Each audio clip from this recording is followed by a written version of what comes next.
Well then, I'd been wanting to do this video for a while.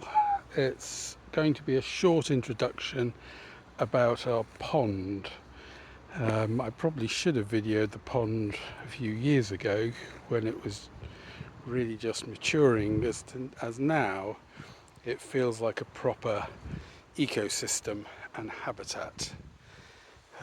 We inherited the pond from the people who owned the land before us here in South Norfolk, and they'd dug a fairly uniform pond. It was an interesting shape, and it also had some slightly deeper areas to it. I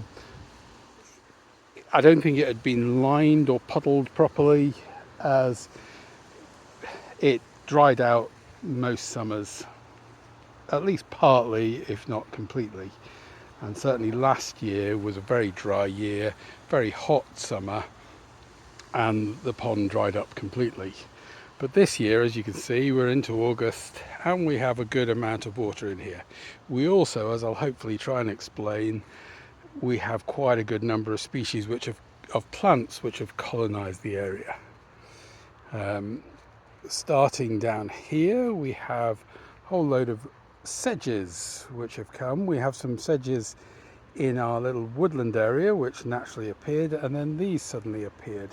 I'm not sure to the species, but I probably will try and identify them at some stage. And interestingly, if I do come around to another part of the edge of the pond, we do have a second species of sedge, which is a much bluer, much shorter type of sedge. And this is right next to a beautiful area which is full of water mint. I should have smelly vision here because this really completely smells of mint as you walk through it. I did cheat a little bit and planted a few water mint plants, but it has just taken over this area. There's also some self-seeded small willows that are coming along and joining the area, and we do get different plants as the year progresses. This is also the best place for groundhoppers. We have on these banks here, we have colonies of mining bees, various different solitary bees. In the water itself, there's large amounts of spike rush, which only appeared a couple of years ago, but now, as you can see, it's over quite extensive areas of the pond. In the pond a bit further on, you can probably just about see that there are water crowfoot, which flowers earlier in the year, has nice little white buttercup type flowers, but they've all finished by now. And we are left with another area of water mint.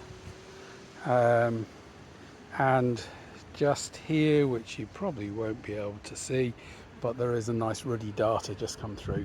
In fact, the pond has excellent numbers of dragonflies, about 14 or 15 different species, including Norfolk hawker, scarce chaser, broad-bodied chaser, black-tailed skimmer, several different darters, common, ruddy. We've even had red-veined ones. We have willow emerald damselflies. Even had some visits from banded damoiselles. I think they were a bit lost as there's no running water here. But we have large numbers and quite a few of the hawkers. And it does prove very interesting what's around here. We've also got these rushes, and you might just be able to see there are various different amounts of willow herbs around. And also in this section I have planted up some alders, which is the area where the willow emeralds did lay their eggs at one point, was in the alders. I'm not sure where they're laying their eggs at the moment, might still be in these alders. The other thing which we might be able to see as we come round the pond, if I'm able to get up onto the banks, looking back at the pond, if we come up and round the pond, around this way, past where the alders are growing on the banks, including some self-sown alders and some self-sown birches.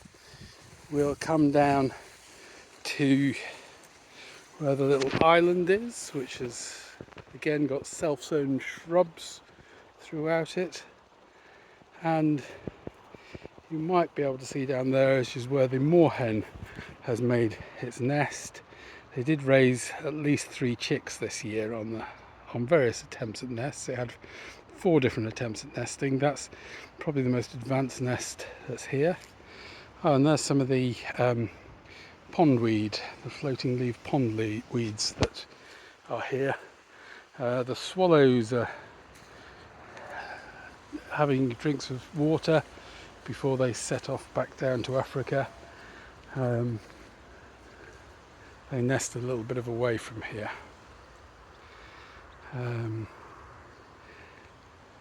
And I am pleased as to how this is. What will happen over the winter is probably, if it does rain reasonably heavily again, it tends to burst its banks and the water comes right up over this area,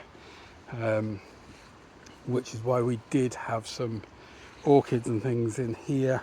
There are various different interesting plants growing in here, and you can see around the back of the island some alders which I might well trim down, and also there are some of the yellow flag iris which has finished flowering now. So that's probably it for now for the pond. I might do another one, and I might do another introduction to other areas and other habitats that we have here.